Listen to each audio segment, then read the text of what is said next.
What is going on, guys? This is Gene Jensen. Finally, we're able to sit down and do a Friday Night Live.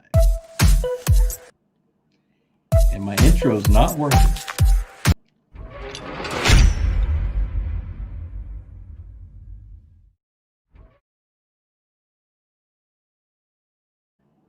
Goodness gracious, that was funny. All right, welcome, everybody. Welcome. Let me get up here to the comments. Let's get things rocking and rolling. Man, oh man, it's been a busy holiday, and I am so glad to be back doing this. Does it say live in 26 minutes? That's weird. Huh. Facebook must be all jacked up. What is up? Let me get on there and go check Facebook real quick, make sure everything's squared away with it. It just take me a split second. Let's go here. Say that, but everything works slow while I'm streaming. Let's see. Yep, we're good. All right. Good. All right, welcome. All right, let's see what's going on. What's Backwoods Bass Brothers? How you doing? Brock Howell, what's going on? Dave Ayers, welcome. We did make it to 2021 and haven't lost our mind, and we can still go fishing, so I'm happy. What's up, Drew and Heath Anderson? How you doing? Man, oh man. Rick Lewis from Facebook. Oh, goodness. So as everybody's jumping on, let me tell you, I don't know how this is going to go. I'm so brain dead right now. It's not even fun. For the last 4 days, I've been sitting in my barn with the heater on, organizing tackle, getting tackle clean, I've got a trip to Florida that's going to be about a 4-week trip, and I'm camping the whole time. So I got to make sure all my gear and everything's ready to go. Everything's packed, and I don't want to take too much, but I don't want to leave anything behind. So I've just been going nuts, changing line out on rods and getting tackle cleaned up and organized. And I'm not even close to being done. I've been doing it for 4 days. So I'm brain dead. But we're definitely going to talk fishing. I haven't been on the water in probably about a month and a half. Just been doing family stuff and Christmas stuff and New Year's stuff. But yeah, my wife did put together a live nativity at church, and it was awesome. So I'm proud of her for that. And that's one of the Fridays that I missed, but it was well worth it. So goodness. Larry McBride's on Bull Shoals. That's pretty awesome. Let's see. Somebody asked, where am I from? I'm from Rome, Georgia. That's where I'm from. So, all right, let's see what else is going on. Oh, the giveaway. So, and I'd forgotten to pick a winner. I'll do that next week for last month because I was supposed to do it in December. So we'll pick them next week. We'll pick a winner for December and go with that. I feel bad about missing that one. But the guy from November never got back with me. So I'm going to double check with him, and we may make 2 drawings next week. But what the giveaway is, it's called Stuck on Fluke. You go to my website, flukemaster.com. Let me pop that up there so you guys can see it. Go to flukemaster.com and order a sticker. They're $5. And when you get that sticker, stick it on something. Go on Instagram or create an Instagram account. Take that picture, put it on there, and use the hashtag #StuckOnFluke and tag me in it. And that's how I find you. And that's how the end of every month, I pick a winner at random, and that winner wins a $50 gift card to Tackle Warehouse and a $50 gift card to my website. And then in May, probably, I keep saying May, so it's probably going to have to be May, I'm going to draw from those winners. One of you guys are going to get to, basically, I'm going to come knock on your door and we're going to go fishing. So I'm going to come pick you up. We'll go to your local lake, maybe 1 or 2 days. I haven't decided yet. And we'll go catch some fish. So it should be a lot of fun. So that's the Stuck on Fluke giveaway. Pretty simple and easy. And for those of you who are like me and can't spell, it's Stuck on Fluke with a hashtag. Oh goodness, my dad, I got his genetics. That man couldn't spell worth a crap, and so I got his too, and I can't spell. But anyway, welcome everybody. It's awesome. I miss doing this. It's been a lot of fun doing this over the years. I'm pretty sure that I am the longest running YouTube live or fishing YouTube live event. And so it's pretty cool. I think I'm in my 3rd year now or 4th year. Been doing it since they allowed lives. So it's pretty cool. All right. We'll start off with some questions. Caden, you actually have a really good one. Caden D Outdoors says, what lures do you throw on a 6-speed reel and what do you throw on a 7-speed? Which one is more versatile? 7 is more versatile.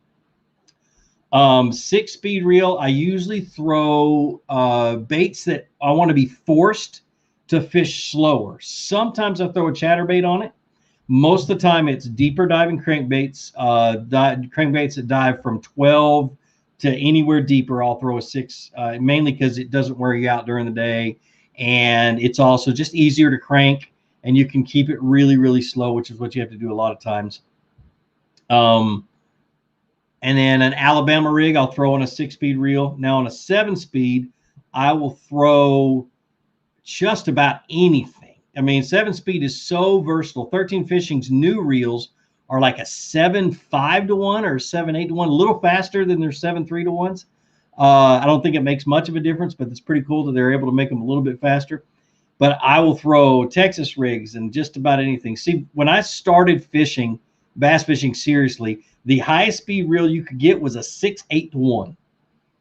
And I used to burn lipless crankbaits as fast as I could reel with a 6.8 to 1 to catch fish. When a 7 came out, then it still would fish pretty fast and still catch them. But anyway, so just about anything on a 7. And an 8 is just, for me, it's one of those reels where if I'm pitching and flipping and need to get the bait back to me fast to make another cast as I'm moving along, or I see an opportunity to get into a little bitty window and I want to get it back to me and pitch in, that's why I use an 8.1 to 1 or 8.3 to 1 or whatever they are now, just to get it back faster and make more casts during the day.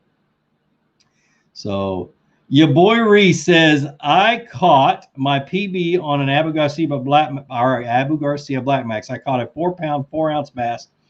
I was like a little girl getting an American Girl doll. I want to know why you know what an American Girl doll is. I was jumping up and down next to my stepdad. That's awesome. That is awesome, man. Sweet. I remember my first fish over 5 pounds. Man, it was on Charlie Elliott Wildlife Center. It's a public fishing area. So, yeah, I remember that one. That was fun. Goodness gracious. Michael Moon, what's up, man? Thanks for the $5. He says, for fishing a 5 6-inch bull shad on a Ducket Extra Heavy Ghost with a 6.1 loose Super Duty, what line should we use? Dad's question, by the way. Tell your dad, say hi. Tell your dad hi. I have his keys to his motorhome or to his RV in my pocket. I just haven't gotten over there. But anyway, let's see. A 5 to 6-inch bull shad, I'm throwing on a jig rod. I know Buca made the weight of that one to work really good with a 7.374 heavy, not an extra heavy, but a heavy, and it'll cast a little bit better. 20 to 25 5-pound fluorocarbon is the reel that I would use, or the line I would use, mainly because if it ever gets a backlash, if you're using braid, that braid is likely to snap just from the shock. But that fluorocarbon gives you plenty of stretch. You can go to mono if you want, old man, but I'd go with fluorocarbon. So,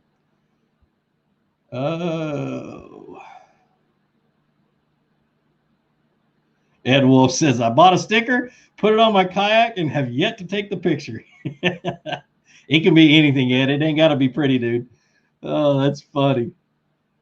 Does it ever get boring having the best fishing channel on YouTube? I wish I felt that way, man. Oh, goodness. I just do what I do. It's actually getting better now that Jordan is editing for me, and hopefully we can keep him editing for at least another year and a half till he graduates high school. So we just bought him a nice big monitor so he can edit on. So that was his Christmas present. What are good baits for high to mid 40-degree water temps in shallow pond? You can try a jerkbait. Really, in a shallow pond, you'd be surprised what you can catch on just like a trick worm, like a shaky head trick worm. Another thing is if it's got hard bottom, a jig, but excuse me, most shallow ponds don't have hard bottom, so your jig will sink into the silt and won't even be edible. So, but yeah, something like a real light trick worm, or you can even jerk that around, go lightweight, go 0 weight, throw it on a spinning rod, and use a really, really small worm hook, and it'll sink slow, and you can jerk it like a jerkbait, and you just won't have the treble hooks to get hung and everything. So, man, I haven't done that in years. That's a lot of fun. So, Wayman Coleman, he says, Wayman Coleman is my brother. I love him to death. He's a firefighter out of crap. I don't know what city you're in, but Greenwood, South Carolina is the area. I think you live in a different city. But son of a gun can fish, and we have known each other for 100 years, man. Awesome. Good seeing you, man. I'm good. COVID is gone. I got a physical and got a 100% clearance from the doctor, and everything's good. So I am ready to rock and roll this year. Heading down to Florida for 3 or 4 weeks in a few weeks, and gonna take pictures of some big fish for you. Best jigs for cold water bass in clear ponds. Brown jig. My personal favorite is a rubber jig from Greenfish Tackle.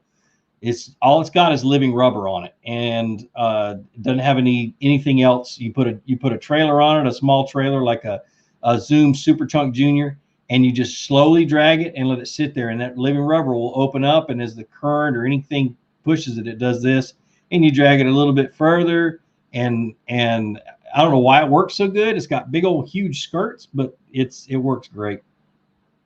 So Fluke, how do you deal with the wind on a kayak when fishing in the winter with slow baits like jigs and worms? I anchor all the time. I know most of you guys don't have the XI3, which has spot lock on it, so I'm not even going to discuss that, but I drop anchor. I have a 8 to a 10 pound anchor on the front. I have a little anchor wizard on the side, and I anchor down and I make my cast, and I work real slow, and then I'll pull the anchor up and I'll move. I do that hundreds of times a day, and I'm not worried about it. And so, but it really, really does help. How far will fish travel to be in deep water if half the lake is 8 feet deep and the other half is 20?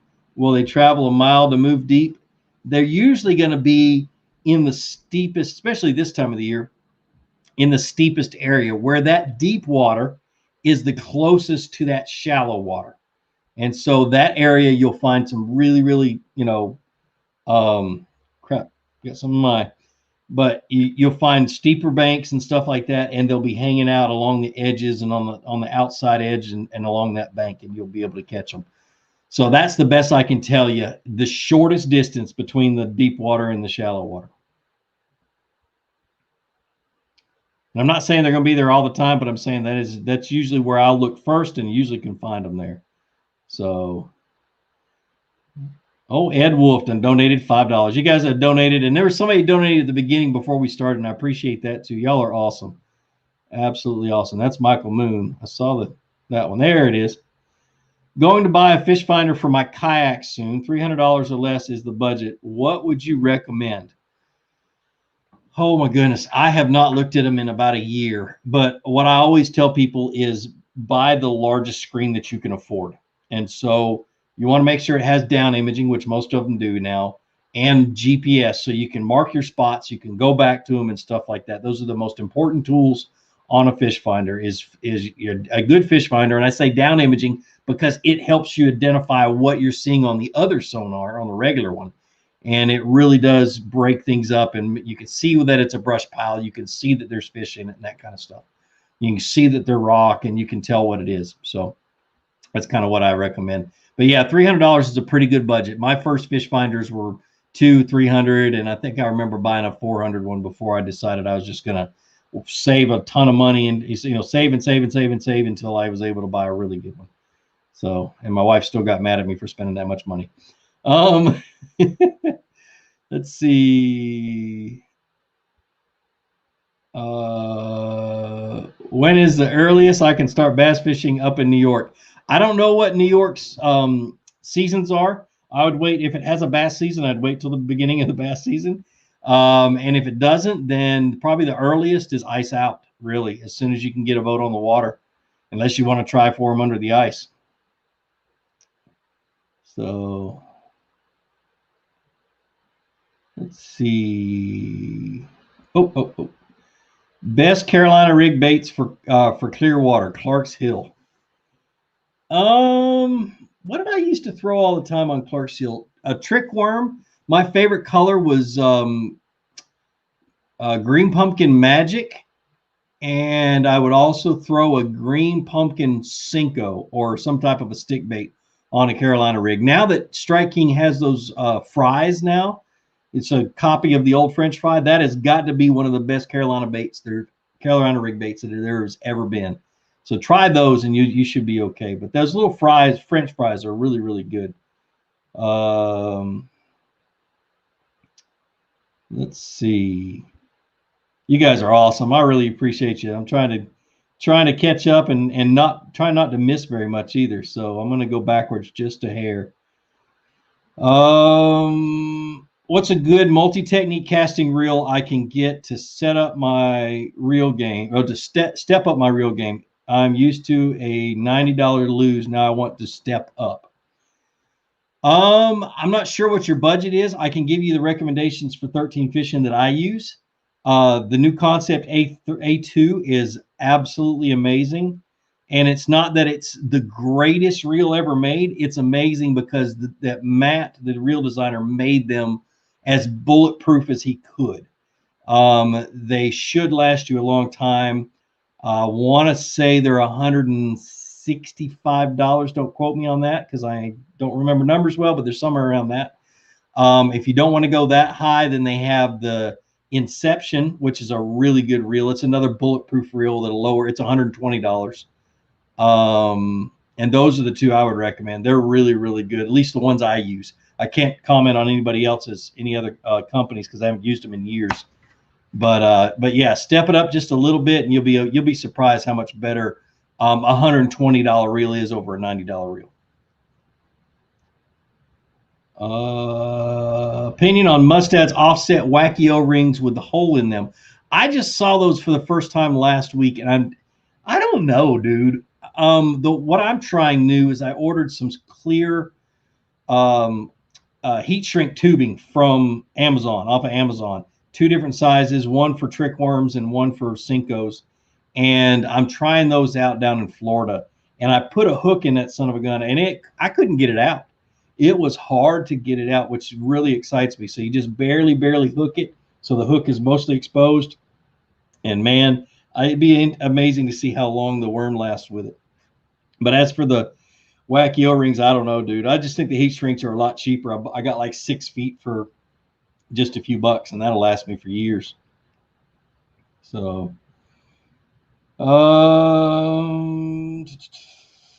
Cool Cam says, have you ever been to Dale Hollow Lake on the border of Tennessee and Kentucky? Once I have. I stopped there on the way up north. I fished for 2 days and caught 2 smallmouth. It was kind of it was early in the spring. I was heading up to fish Lake Erie, and just kind of had a couple of extra days to stop in. You make a new Texas rig video on retrieves. I sure can. Watch the one I did this summer, and I'm going to make another. I'm going to make remake a bunch of my videos this year just to update everything and kind of teach what I've learned since I made those videos, because it's been 12 years I've been making videos. So, but anyway, watch the one I did this summer about dragging really, really slow. I caught a ton of giant bass this year, dragging a worm super, super slow. And I learned a lot, and I'm going to do more of that as for this next year, just to see if no matter what lake I'm on, that works. Just painfully, slowly dragging a Texas rig. Comanche Official, pressured pond in winter tips. I live in the Midwest where the fish go deep, and I just can't seem to catch them. I have a lake just like that right up the road. My local lake, where this time of the year it beats you up because it's so hard to catch fish. And I'm going to do a video probably this next week on what my tackle box is for a lake like that. But I'm going to tell you what's in it: blade baits, spoons, tailspins. I don't have any in it, but the other one would be the Demiki rig, or some type of a jig head with a little bitty fluke or a little bitty, minnow bait on it. And I think that's all I have in there right now. But those are the ones, because that way you can fish and get things down there quickly and fish vertically above them if you're in a kayak or a boat and have a fish finder. That's what I would recommend. I don't know how deep is deep for you, but that's definitely a good option. If you got hard bottom, you never can beat dragging a brown or black and blue jig. So, all right, I'm gonna jump ahead now that I've read a few from back in the day. What electronics do you run in your boat? Right now, I'm running Ray Marines. I'm gonna try to pick up some either Lowrance's or Garmin's for my next boat just to try them out. I'd love to try the new live scope. Absolutely, man. Can you imagine putting a live scope on my kayak? That'd be crazy. But yeah, on my boat, I'd love to try it this year. It just seems like it'd be something cool to learn. But we'll see. We'll see if I can afford one. So, Chris Tobias, thanks for the $5, man. I appreciate it, brother. I really do. I wish I could see the stickers. I'm not on YouTube. I'm on an external site, so it doesn't let me see the sticker. You ever fished Shasta Lake in Northern California? I have not. Have I tested the Autopilot 120? Nope. Tips on fishing. Oh, you already read that one? Okay. Hey, Fluke, Lake Gunnersville is the lowest it has been in ages. Will the bass still hold to the eelgrass in the shallows, or will they go deep? I think they'll pull out to the deeper eelgrass, or to the, I don't know how low it is. I'd love to get out there and see, because that's exciting. They just will pull out and be closer to that deep water. I would start looking on channel swings. Is really start out of the main lake, and where you see a creek coming off the main lake, fish the steep side of the channel swings. I'd love to see them out there, because that means they'll be tight to, there'll be a lot of them right there in that one little spot. But if not, they'll be in the deepest eelgrass probably. All right. Christopher Tobias, he says, please tell Christina, my wife, I need a boat. You need a kayak, man, or a boat. You need something that floats. That's a lot of fun, man. I fished for like a dozen years off the bank and loved it, absolutely loved it. But once I was able to get into something to float, and back then there were no fishing kayaks. I got a 10-foot John boat from my father-in-law with a little trolling motor on the back that I could throw in the back of my truck and go. I learned a ton. So literally get something that floats and be safe and go out there and have a lot of fun with it. Hey, my family ordered a bass boat that should be in by February. Do you have any advice for finding good fishing spots? The locator is on our Garmin EcoMaps SBs. Go watch my videos on how to find fish. My biggest rule is, if there's no bait fish, I'm not going to stop and fish. I'm always going to be looking for bait fish and a lot of sign of life. Birds on the bank that eat fish and that kind of stuff is a great sign. But focus on finding fish, and don't just use your graph. Use your other stuff. I mean, use your eyeballs. Use what you're seeing on the water, and you'll be a lot more successful. Do you like St. Croix rods? I have never owned one personally, but all of my buddies over the years that have owned St. Croix have never had any complaints about them. I can tell you that. So really, from what I've read over the years, they've always been a pretty good rod company. So let's see. Can you explain the differences between down imaging and regular sonar? To start off with, what they look like on the screen. Your regular sonar is the one that has multicolors, and you can see the arches of the fish and that kind of stuff. Your down imaging is going to have dual colors. It'll have lights and darks, and whatever palette you set up, whatever color, could be brown, green, blue, whatever, but it's going to be, a shaded dark to light palette. Now, the cone difference, the cone under the boat that comes out of the transducer on a regular sonar is a cone. It starts out really small, and at about 12 feet, it's about 4 feet wide, so it's not very big. And it's basically It's directly under the boat. Down imaging is a wide cone that's flat front to back. So it's an oval shape. And it's able to scan a lot more detail with that narrow bandwidth or that narrow wave. It's able to scan a whole lot more detail, and you can see brush piles. You can identify rocks. You can separate fish off the bottom. You can, I mean, it's a ton of, it gives you a ton of information, but I still use the regular sonar to double check and to make sure that I'm seeing what I'm seeing on the other one. And I use them both in tandem. So I hope that helped.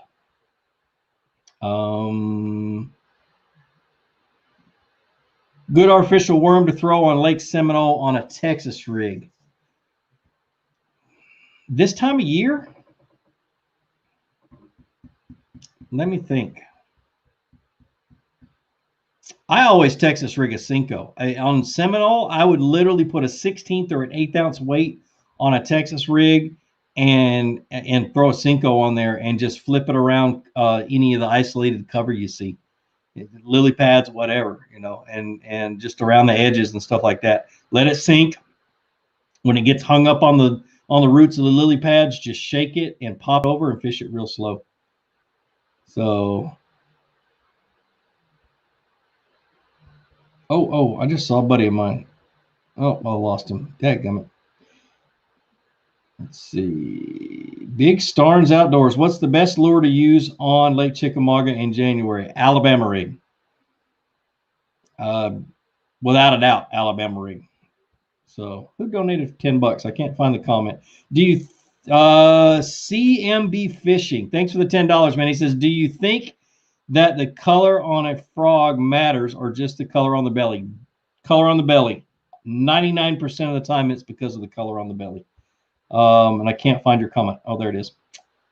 But yeah, man, thanks for the $10, brother. I appreciate it. But yeah, it's definitely the belly. I always look at the belly. When the live target frog first came out, they had 4 frogs that came out, and all of them had white bellies. And I looked at the guy behind the counter, just so happened to be the big wig behind the counter. I didn't know who it was at the time. And I said, you only made 1 frog. He goes, no, they're like 4 different colors. I'm like, no, it's 1 frog. Look at the bottom. All white. They all look the same. And so, yeah, I've always been a stickler for that.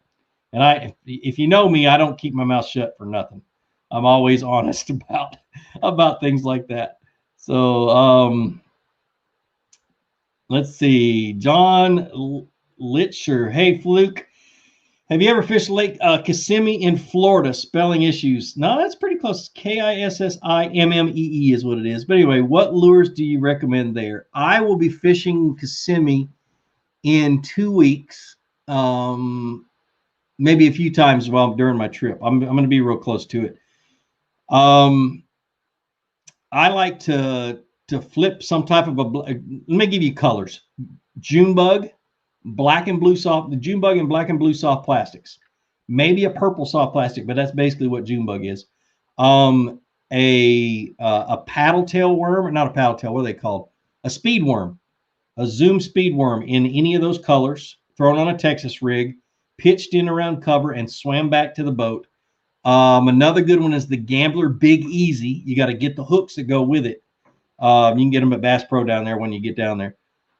In Copperfield color is another one, and that's a search bait. Chatterbait is another one I'll throw. Black and blue or some type of a white or white and gold. So those are the big ones. But I'll be down there fishing the KBF tour event that's down there and the 10 Invitational. And so I'm going to be down there pre-fishing. There's 10 lakes that are in the list of lakes we can fish, and Kissimmee will be one of them. So what's my favorite crankbait rod?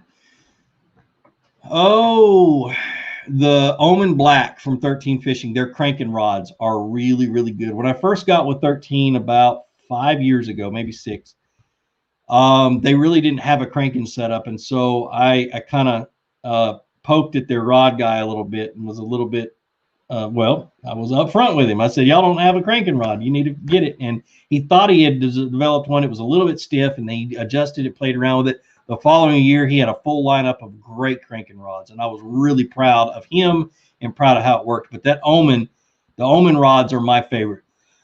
They're like $140, I think. Really good rods.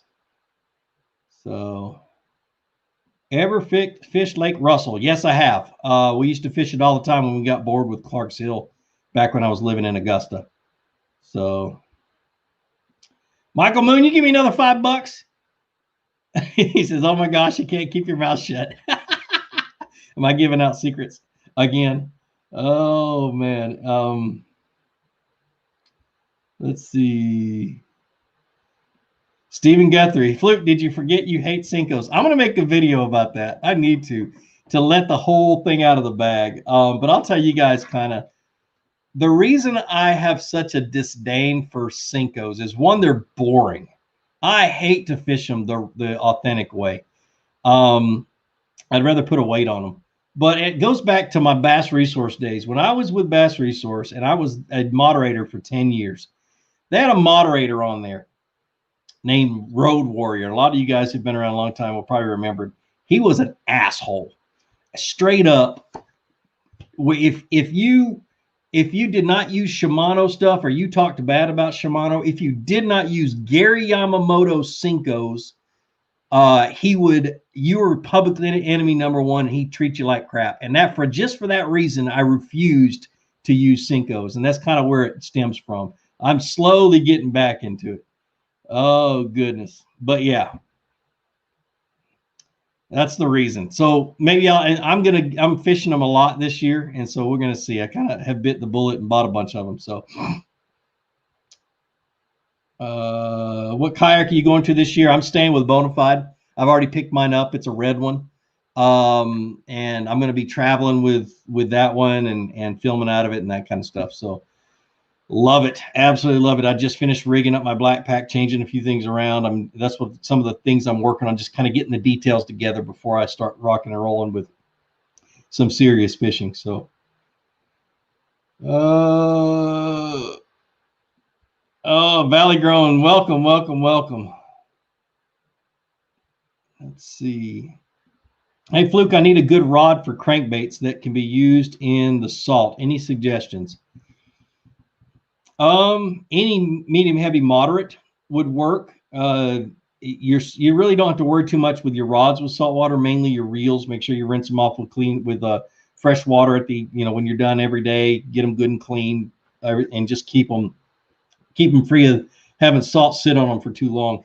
That's the biggest thing. So rods themselves, I like a super long one when I'm throwing for like redfish and trout and that kind of stuff. So I like a 7'3", 7'4", medium heavy. So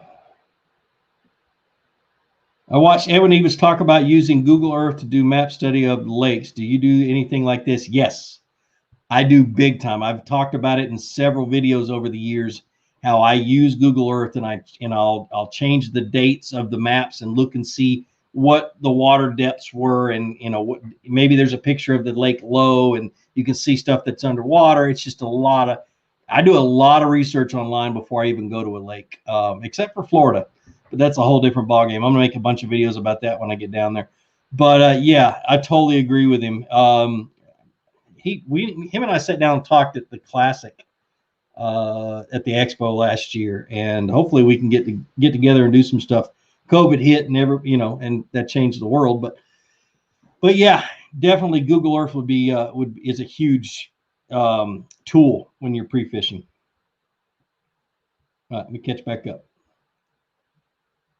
Motorcyclist Life, man. Thanks for the $2. He says, how do you fish a lake with tons of trees for winter? Any lake, no matter what the season, that has a bunch of trees. Let me tell you how I try to forget about the trees and fish exactly the kind of structure or bottom changes that I would fish any other time of the year in a lake that had no trees. So for instance, this time of the year, I'm looking for 45-degree banks. I'm looking for steeper banks and rock and hard bottom and that kind of stuff. And I find that, and then the trees become the cover on a key piece of structure. And so once I find that key piece of structure, I'm going to start flipping the trees. and all the cover and everything else that's around there. Then I'm going to go find another key piece of structure, and I'm going to do the same thing. Don't let the trees be the first thing you look at. Let the bottom be the first thing you look at. So do I need to?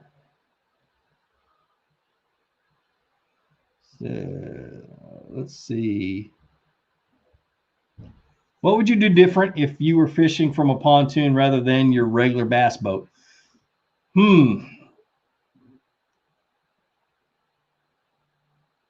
I have fished. There's a guide that I fish with all the time that guides out of pontoon boats, or I used to fish with all the time. He gets on here every once in a while. But literally, the only limitation that you have with a pontoon boat is you can't go as shallow as you could with a bass boat or with an aluminum boat. So that's the biggest thing. And so really, I would put a trolling motor on the front, and you're not as maneuverable, and so you really got to make sure you don't run aground. Other than that, I would fish it exactly the same. It all depends on the size of your pontoon boat as well as how maneuverable it is. But don't just think of it as another boat. Just know how deep or how shallow you can go, and rig up a fish finder on the front of that trolling motor and have fun with it. So we just donated $5. CMB Fishing, man. Thanks for the $5, man. You're donating like crazy tonight. You're awesome. I appreciate you. He says, do you think the Asian carp in Chick are going to get as bad as it is in the Kentucky Lake? Yeah, I'm pretty sure it will. Gunnersville's got them. Chick doesn't have very many of them, but it's not going to be long until it's an issue. It's just going to be a problem that we're going to have to deal with. The bass are still going to be there. They're just going to locate different. They're going to move around until they get used to the carp. And then we're going to have to figure out a way of reducing those numbers of carp, make them a money thing, that where we bring in commercial fishermen to do them. And I know they've done that in Kentucky Lake, and they're going to try to do it all along the river. So we'll see what happens. It's just one of those things we're going to have to deal with. Let's see. Is Alex Rudd back to doing a podcast? I need to call him. We need to figure that out. I don't mind going back to 8 o'clock. Definitely. My wife probably would because it's our date night. But yeah, I'll have to talk to him, figure out what he's doing and how he's doing, so we can kind of communicate and figure out what's the best for both of us. And I know why he's doing this, because school's in, and that's 9 o'clock on Friday is the only time he can do it. So, all right, this is annoying. Mr. Tree, thanks for the $4, man. I appreciate you. That's awesome. Hey, Fluke, what's your favorite jerkbait? I've never had that much luck with jerkbaits and tips. The only time I ever have luck with them is in the pre-spawn when that water temperature starts to rise. I have probably every type and model of jerkbait available. My favorite ones, or whatever the bass wants, I literally will go through 10 or 15 jerkbaits until I find one they'll hit. And I like clear ones. And so I fish the Strike King ones. I fish the Spro mixed sticks. The expensive ones that are $25 I can never remember the name of. I've got Rapalas. I mean, you just name it. I've got 3 boxes of jerkbaits. It's probably the least used bait or lure that I have, and I have 3 stinking boxes of them. 13 Fishing's got new ones that I haven't really put to the test yet, but those are the ones I'm going to throw the most this spring, and we'll just see how things go. But a suspending jerkbait is what I'm looking for this time of the year.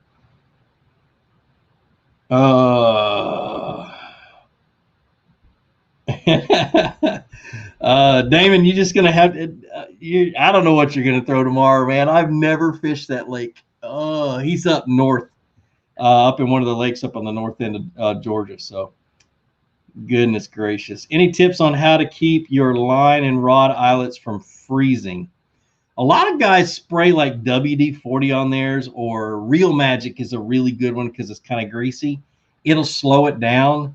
Dude, it's just one of those things. When they freeze up, you just put it in the water and shake it around, and then start fishing again. And then put it in the water and shake it around and start fishing again. It's going to freeze up. Don't use micro guides if you can get away with it, because they'll freeze up instantly. But other than that, it's tough. I haven't had them freeze up in a long time though, but I'm sure it's coming. Andres Martinez, he says, hey, Fluke. Oops, it just jumped away. Hold on. I'll find it. There we go. Hey, Fluke, looking into getting my first boat, likely getting aluminum. What are things to look out for and upgrades I need to get? Budget is $4,000. Your biggest thing is going to be motor and leaks. Look and make sure that the bottom's not beat to death. And then have the motor checked out by a mechanic before you purchase it. And if the guy won't let you take the motor or take the boat to go get it checked out by a mechanic, don't buy the boat. What else? Upgrades. I'm not sure. It all depends on the boat. My first upgrade is always going to be a better trolling motor, a higher power trolling motor, because most John boats or most aluminum boats, the companies used to, and I know Alumacraft used to do this too, would put like a 45-pound thrust trolling motor on an 18-foot boat, and it just was not powerful enough. So I always would upgrade my trolling motor. Other than that, man, it just all depends on the boat. So Landon Duel, hey Fluke, what's your favorite fishing brand? I tell you, what I use the most is Zoom. I really do use a lot of Zoom stuff, and it's by default. They're right here in Georgia. Tackle shops around here carry walls and walls of them, and it's just easy to find something that'll work. And I'm really simple with my colors as well. So, Andy Leonard, if you're going to Fellsmere, would you take a boat or a kayak or both? A kayak, because I love fishing that lake out of a kayak. I'll be there on the 23rd fishing Fellsmere. There's a little bass boat versus kayak tournament that's going on, a little benefit tournament that I decided I'm going to fish. So anyway, Roger Bowman, man, thanks for the $20. He says, if there are no shad in a lake, should a fisherman still use a shad-looking lure? Yeah, that's fine. Really, you don't. It's not so much like fly fishing where you match the hatch. Shad lures look like other minnows that are in there too. So yeah, you could definitely get away with using shad lures. Man, thanks for the $20, dude. I really appreciate it. Mr. Tree for $3, man. Thanks, man. He says it's PB&J, good color for worms and jigs. If you've got confidence in it, I don't have a whole lot of confidence in peanut butter jelly. I have caught a lot of fish or some fish on them. I have more confidence in straight brown in the wintertime, but I know a lot of guys that swear by PB&J. I was talking to one of them last night, matter of fact. So it's not a bad wintertime color for sure. Jay Craw, man, you guys are awesome. You guys that are donating, I really do appreciate it. I don't know if I can stress that enough. That's just really, really cool of you all. It says awesome content again. Thanks, Gene. What's your coldest water temp top water bite you have had? 53 degrees, but it was on a warm up.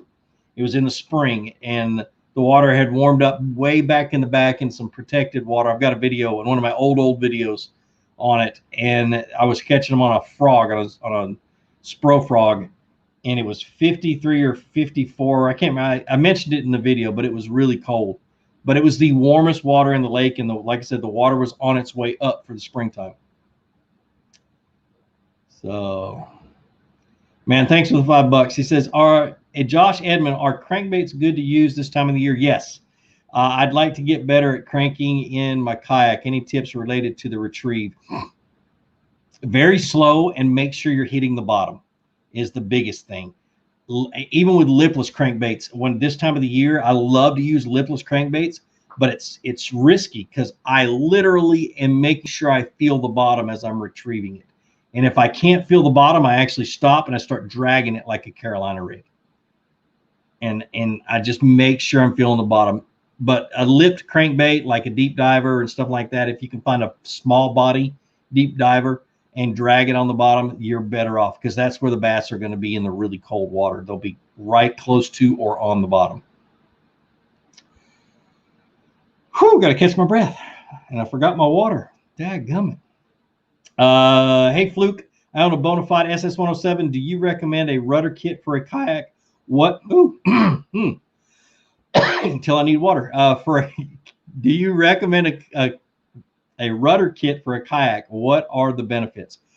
For a 107, yes, I recommend a rudder kit. For a 127, yes, I recommend a rudder kit. mainly because that flat back end, when you have a tailwind, will cause your boat to whip around. And if you don't have the, oh, what are they called? Holy cow. They have a little thing that attaches underneath the boat.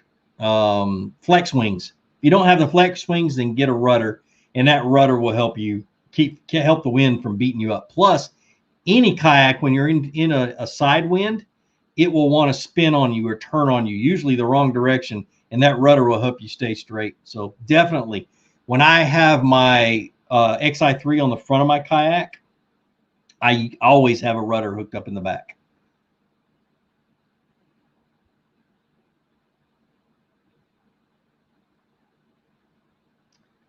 Hey, Fluke, do you use different line on a boat than a kayak? Kayak moving, etc. What he's talking about is when you're in a kayak and set the hook, your kayak actually goes towards the fish, and that reduces the power of your hook set.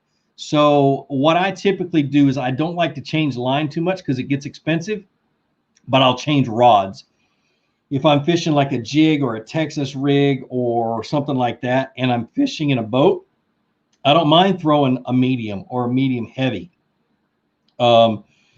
Unless it's, and so when I go in a kayak, I think, okay, I'm in a kayak. If I'm throwing the same baits, I'm going to take that reel off and I'm going to put it on a rod that's heavier or a little stiffer. And it helps to stop that. I'm always fishing fluorocarbon or braid, which don't have a whole lot of stretch.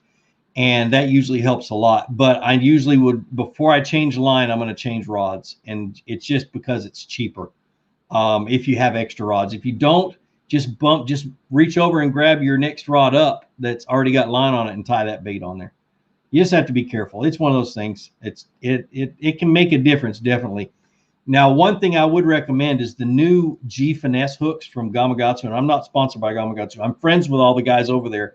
But those G Finesse hooks are a stiffer wired hook, but they're thinner wired. So their flipping hook is a thinner wired hook than you would get from any other brand of flipping hook.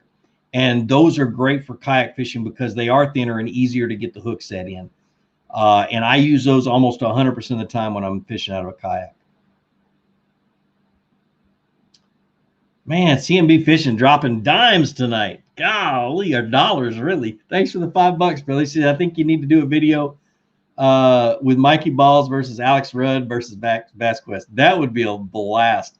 I talked to Mikey, or I texted Mikey 4 or 5 days ago, 6 days ago, and he's going to be down in Florida the same time I am, and we're going to try to get together. He's got work to do. So when he gets done with the work, if I don't have anything scheduled, we're going to get together at least for a few hours and do some collabing. So I haven't fished with him yet. That'd be a blast. But dude, having a fun little video between us would be fun. Absolutely. Do you like favorite rods? The rods themselves, I know who designs them, and I know who puts them together. They don't design their own blanks and stuff, and they don't do that kind of deep design like 13 does. They pick from a catalog and everything else. Or they pick blanks from a catalog, they pick this from a catalog, and they throw it all together and make a rod. I have several of the kids that are on my high school fishing team, or one of them in particular has broken every fishing rod, every favorite rod he's had. So from my experience, or from the experience that I've seen other people have, they're not as good a quality as you would think. So Brett Coleman will have an SS127, but I'm only 5'5", so I can't reach the pedals or foot pegs. Do you know anybody that makes extensions for them? I don't. I'm 5'10", and I can't reach the pedals. And so what I do is, it's got those little kickbacks on the side. If I really need to reach the pedals, that's where I'm at. But steering wise, I just lean back and I steer that way, because with a rudder, I don't really steer much. I just set it and forget it, and then I move it if I need to. But for steering, I'm usually not fishing. I'm usually going somewhere. And so I lean back a little bit and I push. But man, short legs would be tough with that thing. I'm sure they do. I'll have to check and see. I haven't really looked into it. So I appreciate some of you guys helping me answer questions. Man, Oxidized Fishing and S&S Outdoors, I think, is who's helping. I really appreciate it because, yeah, it's hard to keep up. You guys ask the snot out of questions. Any tips for small pond bass fishing 40-degree water temperature? Slow. Get you a little jerkbait, throw it around, little worm, a little trick worm, something like that on a little Texas rig or a shaky head. Ryan caught a 14.5-pound bass out of a pond. It was a neighborhood pond when he was 11 or 12 years old off of a shaky head trick worm. And so every time somebody asks about cold weather and pond fishing, I think about that big giant fish, man. It was nuts how huge that fish was. 14.5 in Georgia, in the middle of Atlanta. Where'd that one? Green Dave 41. Winter finesse fishing, drop shot, Demiki, small swim bait, braid to 8-pound fluoro. Yep, I agree with that. Long fluoro leader or full spool 8-pound fluoro. No, braid. You're doing so much dropping and so much reeling, you'll get so much twist in that line, and that braid can absorb that twist, and 100% fluorocarbon on your reel can't. And so every time you retrieve it, it's going to twist the same way, especially a drop shot. And so I always go braid, and braid will drop faster as well. Jake Garvin, got my first kayak for Christmas and started a Facebook group for kayak fishing in my area. Any tips for the kayak or the group? For the kayak, I don't know what kind of tips you're looking for. The biggest one I tell everybody, especially if you're new to kayak fishing, do not get in that boat without your life jacket on, and do not take it off until you get out of the boat.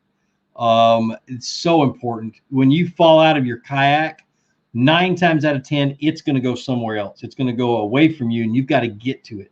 And it's not so much, oh, I'll get knocked out or anything else. You just got to get to it. If there's any current, it's going to take you a while. If you can't swim very well, you're in trouble. And I can't swim very well, so I always wear mine. But seriously, get a good, comfortable life jacket you can wear all day long, and you'll be fine. I use the NRS Chinook. It's like $110, not cheap, but it will save my life if I ever fall in the water. And if I ever get knocked out, it will roll me over and hold my head up out of the water so I don't drown. So definitely important. So, and don't film or take pictures with you without a life jacket on your kayak. Oh man, that's a big no-no. People will rip you from left to right, especially me. They'll let me have it. Another one from Michael Moon. Thanks for the $5, Mike. He says, from Dad, we may have to use the 20-pound Bullbuster mono that we have that some Yahoo on YouTube recommended. That's good stuff, man. Man, that's right. You guys have been watching me for a long, long time. Oh goodness, he's still doing line down in Florida as well. Man. Tidewater Tony, how do I know when to change my jerkbait size to increase bait size? You know what? I don't know. I honestly don't know. I try everything until I get bit, and I don't even start small. I usually start big and work my way down. Oh, I don't know. David Carlson, in the Omen Black Rod, what length do you use for the cranking rod? Omen Black Rod, what length do you use for cranking rod?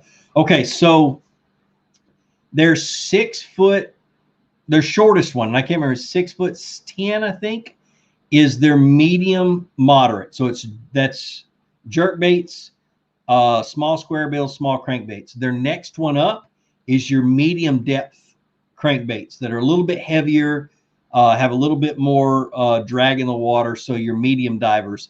And then that long one is a medium heavy moderate, and it's for the deeper diving crankbaits. So anytime you see most companies cranking setups, it's going to be 3 or 4, and that's kind of how it goes. Your shortest one's going to be your medium moderate, and it's going to work all the way up to medium heavy. What's my favorite paddle? Oh my goodness, y'all are gonna kill me. Bending Branches, Carbon Fiber Pro. It's like a $540 paddle. I love that thing. It is super lightweight. You don't even know it's in your hand, and you can paddle all day long in it. But it ain't for everybody. My backup paddle is the Angler Ace from Bending Branches. So either one of those are really good paddles. The biggest thing is I don't want one that flexes. I want a good, stiff, lightweight paddle. And I want one that all of my power that I put into it transfers to pushing me forward and not bending the daggum thing. And I want one that's durable and going to last for a long time. So, Michael, you're going to go broke donating $5, bro. This is worth it. Wear a life jacket. Also, just having it in the kayak with you isn't enough. You don't know when something is going to happen. You definitely don't.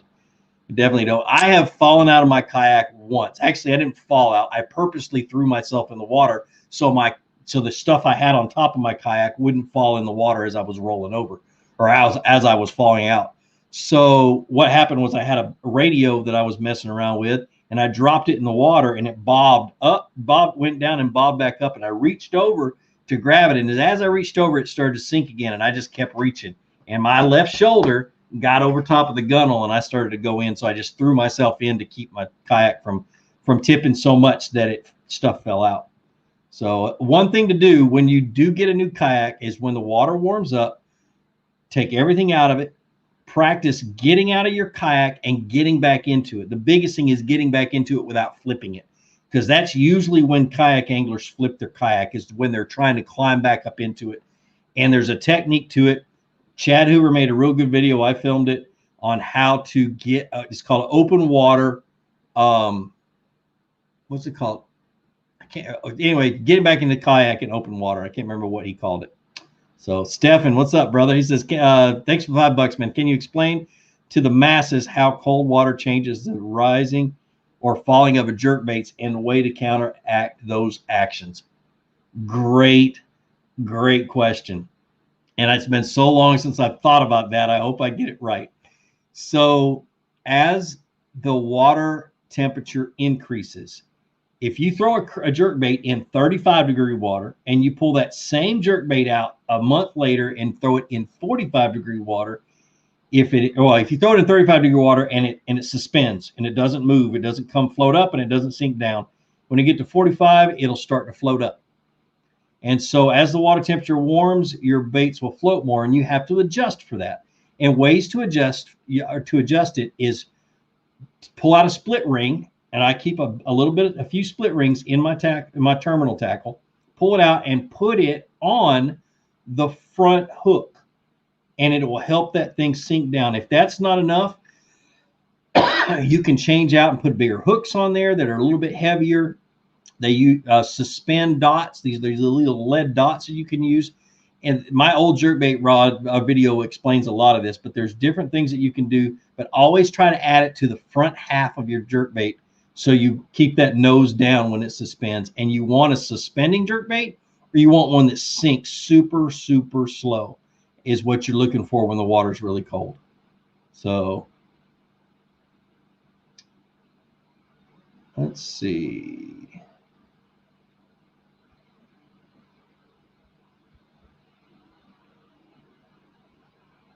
Let's see. I keep seeing Michael Moon's comments, and I know I'm not even going to click on them. Sorry, brother.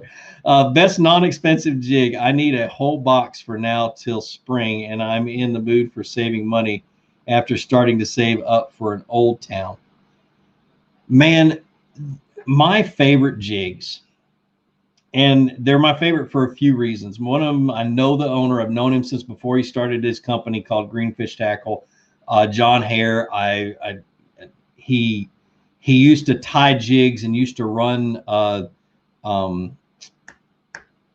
holy cow, Buckeye lures, and he started his own company, and it's just, those are really good hand tied jigs. They're tied by guys who are some of the best jig anglers that I know, guys that have won Bass Opens, and they're pros, and they tie jigs every day and spinner baits and things like that. So Greenfish Tackle jigs, the the head paint is, and I've got him sending me a bunch of them here in the next couple of months because I've totally run out. But the head paint never chips off. It wears off on rock, but you don't ever get a bunch of paint chipping off. It lasts forever. Just really good jigs from some really good dudes, and it's just a small little tackle company. So Greenfish Tackle, they're out of Augusta. But yeah, I've known them for a lot longer than they've been in that. They've had that company, so I'm really, really loyal to them, just because they're my friends. So, and I know they do good work and they make great jigs. Waders and kayaks do not mix. You're absolutely right. And I say they become an anchor, and they don't make you sink. What happens is it makes it very, very difficult, if not impossible, to get back up into your kayak when your waders fill up with water, and then you sink. I have a pair of waders that I use. They're NRS waders, but they are designed for kayak fishing. They have a really, really tight waistband on both the waders and the jacket that goes over top, or the parka. And if I fall in the water, they're not going to fill up with water. But that is an exception. You're 100% right. Cheap Walmart waders and trout fishing waders are not good for kayak fishing. So, let's see.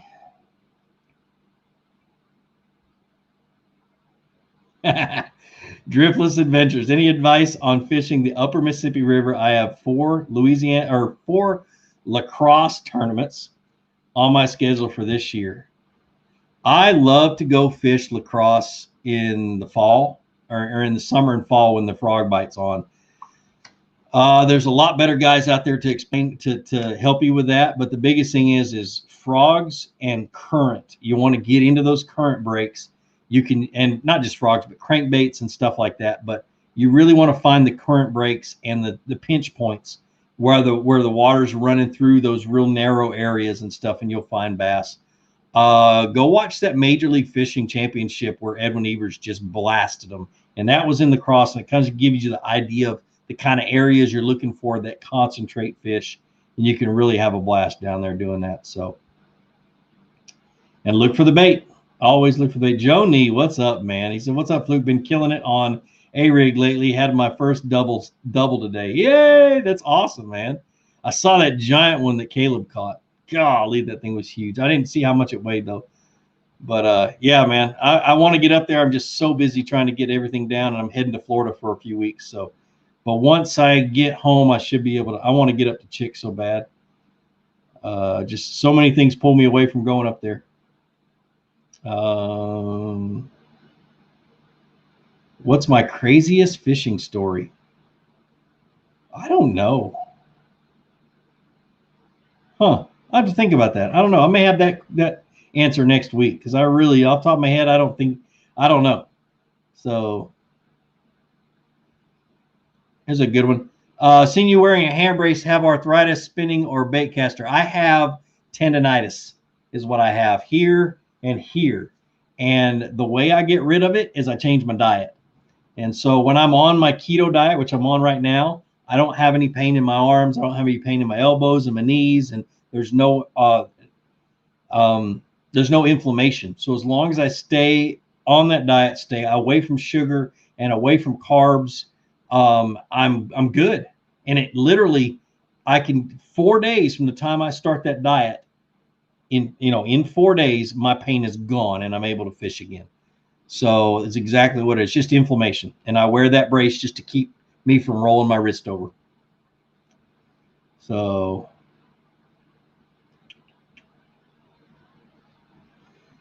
all right, let's see. Before we end, I'm going to answer a couple more questions. But before we end, be sure to remember the giveaway. Go to my website, buy a sticker. It's $5.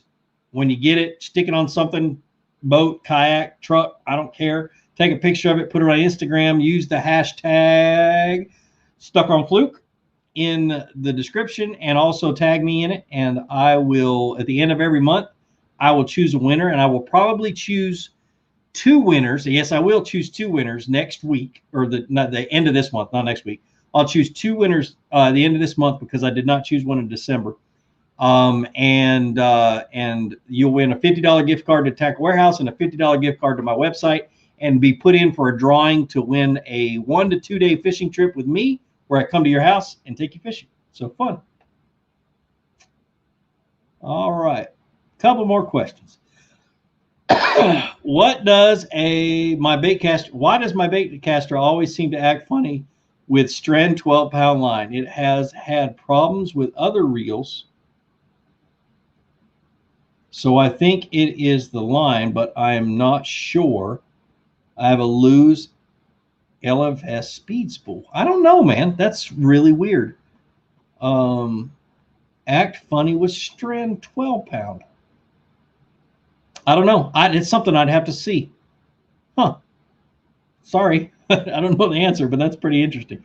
What do you think about the beetle spin? I own a dozen of them, and I fish them all winter long, and I have caught some giants on it. It's kind of a tough little bait. I'll fish it off the bottom and kind of drag and swim it. Not really drag it, but kind of lift and swim, and I'll catch a lot of fish. And still, same thing. I'm fishing along those 45-degree banks and those drops into the creek channel. So, and yes, it is a classic. Absolutely love it. Louisville, June, thoughts. Do we have to end on this question? Green Dave, do we have to end on this question? So BASS changed the dates of the Bassmasters Classic to June, which is fine and dandy for the Classic, but for the Kayak Bass Fishing Championship, which is going to coincide with the Bassmasters Classic, that's not good at all, because Louisville in June is a party lake. It is the largest lake in the Dallas-Fort Worth area, and it is a party lake, and it becomes crazy. Drunk boaters everywhere. I fished it in June in my big boat, and I will never fish it again in June. In springtime, it's fine, but in June, I will never, because it is just straight up dangerous. Can you imagine putting 140 kayakers on that lake on a Saturday, or even during the week? Really, it's on a Wednesday, Thursday, I think, or Tuesday, Wednesday. I'm not going to be there. Not putting in my entry fee. I qualified for it. Unless they change the lake, I'm not going to be there. That's my thoughts on it. I don't want to die, and I don't want to see anybody else get injured. That's a dumb decision if they decide to keep you guys on Louisville. Just my 2 cents. So anyway, guys, thanks for joining me. I really appreciate it. I love you guys. I appreciate you watching my videos. Be looking forward, or be on the lookout for more videos coming up in the next few weeks. A lot of these cleaning videos where I'm cleaning rods and reels and just getting everything prepped, because that's what I've been doing for 5 days. Just be ready to watch a bunch of that, a bunch of organization videos. And then once I get down to Florida, big fish, because they're pre-spawning down there. So look forward to videos of me catching giants, and I'm going to talk about how to fish in Florida and how to fish grass and a bunch of other things. So I can't wait for you guys to see it. Well, like I always say, be sure to introduce somebody to fishing. Introduce them to my channel. Let me help you teach them how to fish. More importantly, get out on the water, go out and catch some fish, and have a great day. We'll see you.